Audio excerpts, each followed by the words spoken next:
एक बार एक भिखारी अपने जीवन से परेशान हो चुका था, क्योंकि उसे अपने जीवन को चलाने के लिए भीख मांगना पड़ता था। उसे हर एक चीज़ के लिए भीख मांगना पड़ता था। इसी बात को लेकर वह दुखी रहता और दिन भर यही सोचता कि उसके जीवन में बदलाव कैसे आएगा। यह सोचकर वह निराश हो जाता। वह हर दिन देखता कि बहुत सारे लोग निराश होकर आंखों में आंसू लिए विभिन्न चिंताओं से परेशान लोग गौतम बुद्ध की तरफ जाते और वापस लौटते समय वे लोग बहुत ही खुश होते थे। वह भिखारी यह नहीं समझ पा रहा था कि गौतम बुद्ध उनके साथ ऐसा क्या करते थे कि वे बेहद खुश हो जाते थे।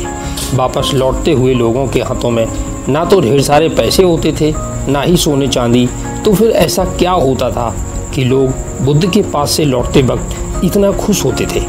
यह सब सोचकर वह भिखारी भी निर्णय लिया कि वह भी महात्मा बुद्ध के पास जाएगा और देखेगा कि ऐसा वहाँ क्या हो रहा है कि दुखी लोग उनके पास जाकर खुश हो जाते हैं। वह बुद्ध से मिलने के लिए उनके पास चल पड़ा। जहाँ बुद्ध मौजूद थे वहाँ बहुत लंबी कतार लगी हुई थी, तो वह भिखारी भी कतार में लग गया। कतार में लगकर वह अपनी बारी का इंतज़ार करने लगा।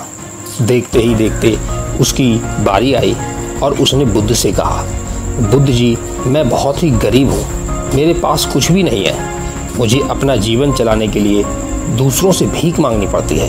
अब आप ही बताइए कि मैं अपने जीवन को कैसे बेहतर कर सकूँ। यह सब सुनकर बुद्ध जी ने कहा, तुम गरीब नहीं हो, तुम्हें ऐसा लगता है क्योंकि आज तक कभी तुमने किसी के लिए कुछ भी नहीं किया, ना ही तुमने कभी किसी को दान दिया, ना ही तुमने दूसरों के लिए कुछ किया।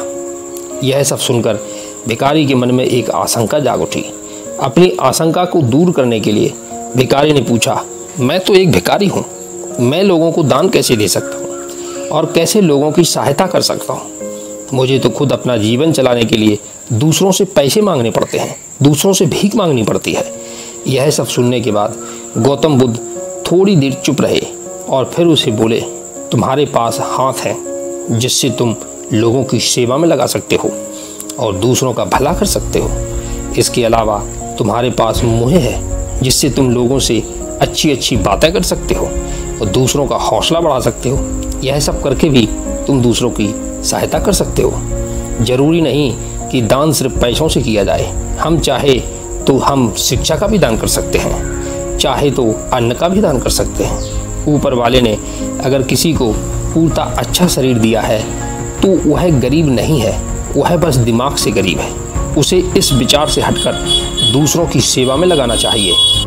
बुद्ध की यह सब बातें सुन लेने के बाद वह भिखारी बहुत ही ज़्यादा खुश हो गया और उसका मन अब संतुष्ट था। दोस्तों, हम सब इस बात की चिंता में समय बर्बाद करते हैं कि हम गरीब हैं, लेकिन यह सत्य नहीं है। सत्य तो यह है कि जब तक हमारा शरीर पूरी तरह से बेहतर है तो हम उसका उपयोग करके आगे बढ़ सकते हैं और खुद के जीवन को बेहतर बना सकते हैं। अगर कोई व्यक्ति सिर्फ अपने गरीबी का ध्यान दे और उसे बदलने की कोशिश ना करे तो वह व्यक्ति मूर्ख है। इसके अलावा दान सिर्फ धन का ही नहीं, शिक्षा, भोजन, अच्छे विचार आदि का भी किया जाना जरूरी है। अगर आपके पास धन नहीं है तो आप शिक्षा का दान कर सकते हैं या फिर आप दूसरों के लिए अच्छे विचारों का भी दान कर सकते हैं। इससे हमारा समाज बेहतर होगा। दोस्तों, गौतम बुद्ध की इस शिक्षा के बारे में आप क्या कहना चाहते हैं, कमेंट सेक्शन में ज़रूर बताइएगा। और ऐसे ही मोटिवेशनल वीडियोस के लिए मेरी चैनल को सब्सक्राइब कर लीजिए, जिससे हमारी बेहतरीन मोटिवेशनल वीडियोस आप तक पहुंचती रहें।